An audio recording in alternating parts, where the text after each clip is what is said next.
In the early hours of May 3, 2022, prison officials at the Mangaung prison in South Africa were notified of a suspicious fire which broke out in cell 35. This was a solitary cell meant for extreme cases only, and was often left unoccupied due to the odd positioning of the cell, which was basically hidden from view due to a blind spot in the CCTV network. On this day, however, as fate would have it, the cell was occupied by a notorious prisoner, Thabo Bester, who was more commonly known as the Facebook Rapist. He was serving a life sentence for a string of heinous crimes, including murder, rape, and armed robbery. When prison officials eventually reacted to the fire that broke out, they recovered the remains of an unknown person believed to be Bester. He was laying under the mattress of his bed, and he was burnt beyond recognition. His death was originally ruled a suicide, and to be honest, many people rejoiced because they believed that justice had finally been served, as Bester wouldn't be able to hurt another person again. The supposed end of Thabo Bester's reign of terror brought a fleeting sense of peace to those who'd been affected by his actions. However, just 10 months later, a user on social media uncovered something so shocking and disturbing that it shattered any remnants of solace. As she mindlessly scrolled through social media, a user stumbled upon a seemingly ordinary photo. It depicted South African influencer and celebrity doctor Nandipha Magudumana shopping at the Sandton complex. The photo was taken by an admiring fan who couldn't resist capturing their favorite influencer in the moment. At first, it seemed like nothing out of the ordinary, but as the user gazed deeper into the image, a realization struck them. The man shopping alongside the doctor bore an uncanny resemblance to the notorious Thabo Bester. Despite a change in hairstyle and the use of sunglasses, a childhood friend of Bester's would later say that he was convinced that the man in the photo was indeed that of the Facebook rapist. The photo spread across social media platforms at lightning speed, igniting a firestorm of opinions and debates. Some argued that the man in the photo was undoubtedly Thabo Bester, while others vehemently disagreed. And while opinions were certainly divided, one thing that everyone could agree on was that it was impossible for it to actually be him, as Thabo died in the prison fire in May 2022. But as the debate raged on, cracks in the official story began to surface, and suddenly, nothing was certain anymore.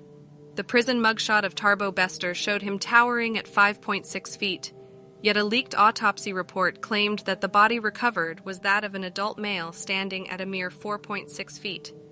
The report also stated that the cause of death was blunt force trauma to the head, with no signs of smoke inhalation, leading to the conclusion that the person was already dead before the fire even started. The story was becoming more and more like a Hollywood thriller, where truth was stranger than fiction. The inconsistencies were eventually too great to ignore, and the public was left with more questions than answers. Had Bester really perished in the fire, or had he managed to escape? How had he broken out of one of South Africa's most secure prisons? And the most haunting question of all, who was the person found burnt beyond recognition in the cell? The public's demand for answers grew stronger, and it wasn't long before prison officials were forced to respond. The Department of Correctional Services has concluded that the body found in a Mangaung cell is not that of so-called Facebook rapist Thabo Bester. It says Bester escaped from custody in May last year. The department says there will be serious consequences for those found to have been involved in this escape. We found Bester. When did you find him? We find him, we sent to prison for life. No, but now he's escaped. We find Bester, yeah. Prison for life and 75 years. Yeah, where's he now? Bester was jumped out of Correctional Service, yeah. And we are chasing Bester for the second time.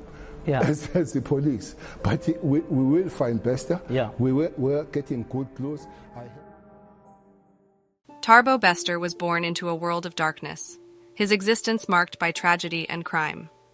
Born on June 13th, somewhere between 1983 and 1986, his mother was only 16 when she was brutally raped by a local storekeeper who offered her a ride home after visiting her sister. He was subsequently raised by his grandparents, and from a very young age he seemed to be destined for a life of crime.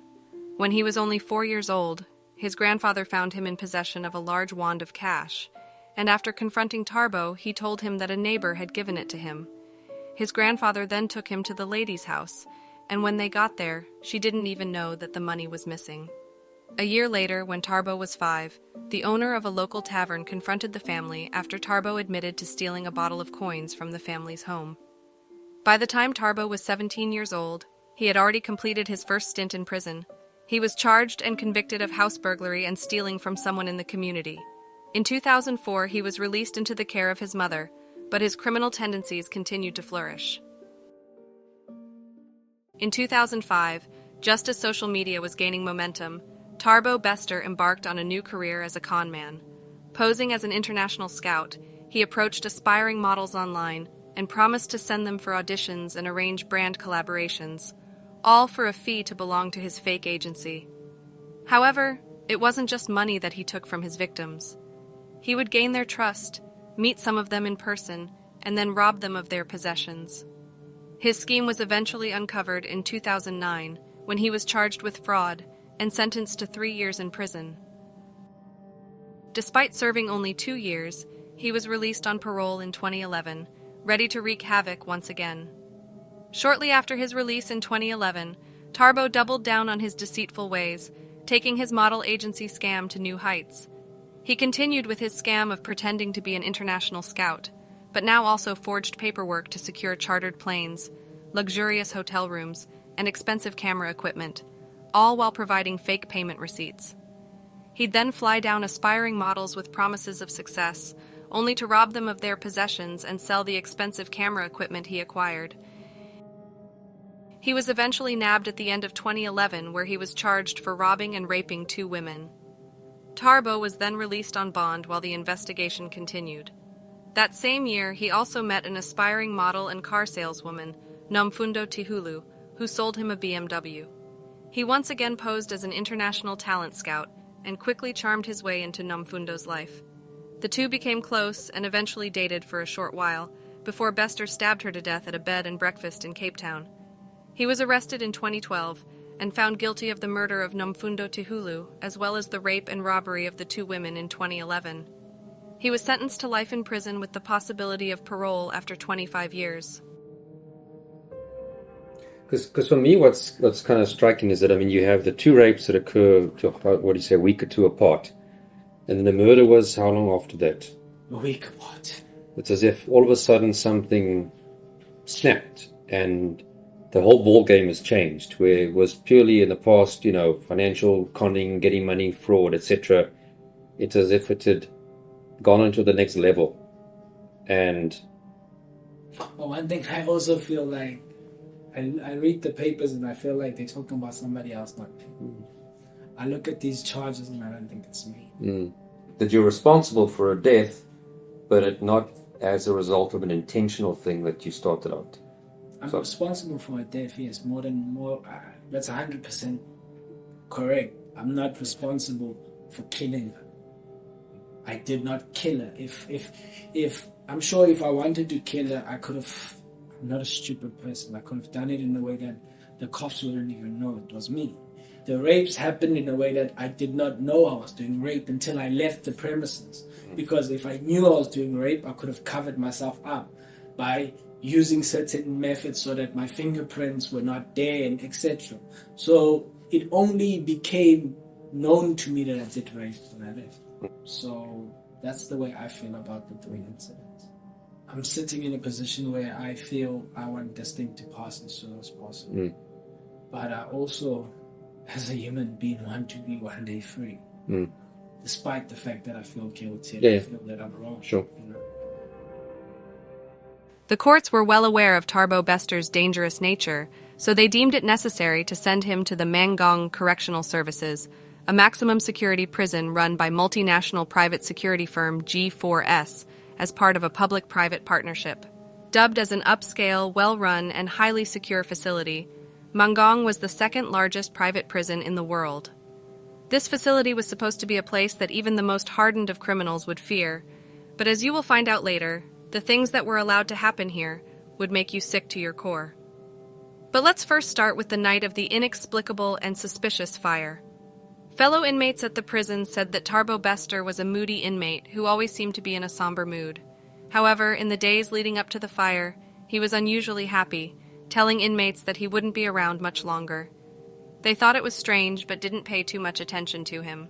On May 2nd, 2022, without warning, Bester was removed from his cell he shared with other inmates and told he was being placed in solitary confinement. The reason for his removal wasn't revealed, but it was said that Bester was kicking and screaming, putting up a show. At 3 a.m. on the morning of May 3rd, an official reported a mysterious smoke coming from the wing where Thabo Bester was held. The police were only called at 4:25, nearly an hour and a half later. The call wasn't answered because they'd apparently had the wrong number on file, and officials then dialed 10-111, South Africa's version of 911, at 5 a.m. that morning. Medical services at the institution declared Thabo Bester dead at 5:10 a.m., and police arrived at 6:45 a.m. An initial investigation of the scene declared that Thabo Bester committed suicide by setting his cell alight using a lighter he had with him, as prisoners who smoke was allowed to carry a lighter on them. The body was sent to the state pathologist who performed an autopsy on the body, as well as to conduct DNA tests, but this is where holes would start to appear. Initial reports from the pathologist confirmed that the person died of blunt force trauma to the head, and that there were no signs of smoke inhalation in the lungs. The report also stated that the pathologist noticed a strong odor of accelerant on the body. They could, however, not confirm if the body was indeed that of Thabo Bester, because the country had a backlog of DNA tests, and it typically takes about 4 months for results to be returned. Back at the scene of the prison, authorities noticed that a number of CCTV cameras were tampered with, and that it wasn't pointing in the correct position. Additionally, at 2:59 a.m., literally seconds before the smoke was first reported, almost at the edge of the frame on the CCTV footage, 2 people dressed in warden uniforms could be seen hastily exiting the prison. The footage could not determine who these people were. It was clear that the suspicion of foul play was warranted, and officials were determined to uncover what had happened, and they were especially interested in the DNA results. However, 3 days after the fire broke out, celebrity doctor and influencer Nandipha Magudumana approached the state mortuary. She informed them that she was the customary wife of Thabo Bester and demanded that the body be handed over to her so that she could bury her husband. The mortuary was reluctant to hand the body over, but the doctor then approached the courts claiming that the dignity of her husband was being trampled on, as she wasn't allowed an opportunity to bury him. In court records, she claimed that she and Thabo met at university and that they rekindled their relationship in 2019 and eventually got married in 2020 in line with customary law. This was a strange statement to make because court records reflected that Thabo dropped out of school when he was 11 years old, and Nandipha was still officially married to her ex-husband even though she claimed to be divorced. Even though there was a lot of questions still up in the air, the body was eventually handed over to Nandipha, and she immediately took it to a crematorium where she intended to cremate it. But just before the body was due to be cremated, another spanner was thrown into the works, and Thabo's mother came forward to claim the body for herself, saying that she wanted to bury her son. She said that she had no knowledge of Thabo marrying Nandipha, and therefore she had no right to cremate her son. The courts then ruled that the body be returned to the state mortuary while the situation was being resolved. Despite the body having been returned to the morgue, Nandipha went on with her life and it was business as usual. As time passed and the news of Thabo's death and subsequent investigation went quiet, it seemed that Nandipha and Thabo became more comfortable, often being spotted together in public. That's also when the infamous photo was taken, putting the case firmly back into the spotlight. After the photo spread on social media, many people recognized Thabo as the Facebook rapist, but there were also a number of other people who recognized him by some of his other aliases. One person recognized the man in the picture as Tom Matsep, the CEO of 21st Century Media Company. It turns out that while Thabo was incarcerated, he ran a fake events and production company, which was made to look like a subsidiary of 21st Century Fox. He also claimed to be family of South Africa's richest man and mining magnate Patrice Motsepe, in an attempt to make himself look more credible. The company even had a glitzy launch at the Hilton Hotel in Sandton in 2018, and the event was attended by various celebrities and members of Johannesburg's high society. The event took place on June 13th, the day of Thabo's birthday, and attendees were told that the chairman of the company, Mr. Tom Motsepe, couldn't attend because he was on a business trip, but would video call in from New York. Unbeknown to the audience, the man appearing on the big screen in front of them was actually the convicted rapist and murderer Thabo Bester, calling in from prison.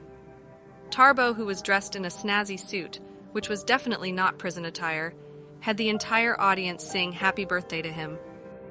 Happy birthday, dear Tom. Happy birthday. We hope you're not crying. Former employees at the company said that they had no idea that Tom Motsiep was actually Thabo Bester, and they confirmed that he was pretty much hands-on with the company and would transfer funds whenever they needed. They said that Tom, who they thought was based in New York, would often meet with them via video conference discussing strategy for the business. They never believed that anything was wrong, as Tom even had a Twitter profile where he would Photoshop pictures to make it seem like he was doing ordinary things. He was even able to convince employees from other media companies to quit their jobs and join his company instead, believing they were about to work at an industry-leading company associated with 21st Century Fox. It's crazy to think that Thabo Bester was able to run an entire company while behind bars, and it would be naive to believe that the guards had no knowledge about what was going on. After his escape from prison, it's believed that Thabo then assumed the name TK Nkwana, and that he then ran a $1 million scam construction company with celebrity doctor Nandipha Magudumana. It's alleged that the couple convinced several people to pay millions for construction projects, but never delivered the goods. The company was called Aram Properties and registered in the name of Nandipha Magudumana. Many of the victims confirmed that they were introduced to TK by Dr. Magudumana and said that he took care of the day-to-day operations of the business, while Magudumana attended to work at her practice. It has also since been revealed that someone from the official Aram Properties Instagram account had been reaching out to influencers and models, inviting them to audition for a Netflix show called Hot Property Chick. Luckily, it doesn't seem that any of the ladies agreed to the invite, although at least one person agreed to a Zoom meeting to ensure that it was legit. Screenshots from the Zoom meeting shows the profile picture of the initiator seemed to resemble Thabo Bester. During the Zoom call, the lady was invited to Cape Town, where she was due to audition for the Netflix show. Her gut feeling, however, told her that something wasn't right, and she ended up canceling at the last minute. After the pictures of Thabo leaked online, Dr. Nandipha Magudumana abandoned her practice as well as the mansion she was renting with an unknown man. Video footage from a private investigator was recently put online where Dr. Magudumana was approached by a private investigator who was hired by accreditors to track her down. It's believed that she had driven her leased vehicle to the neighboring country of Zimbabwe and that she abandoned the vehicle there, despite still owing approximately $40,000 on the car.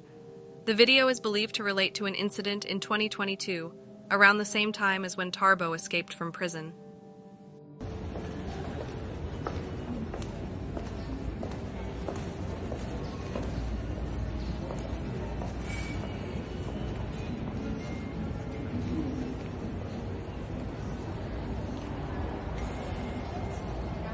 Dr. Nandipha, how are you, Mosi? Here you are. Thanks, how are you? Can we sit? Yeah, you can sit down.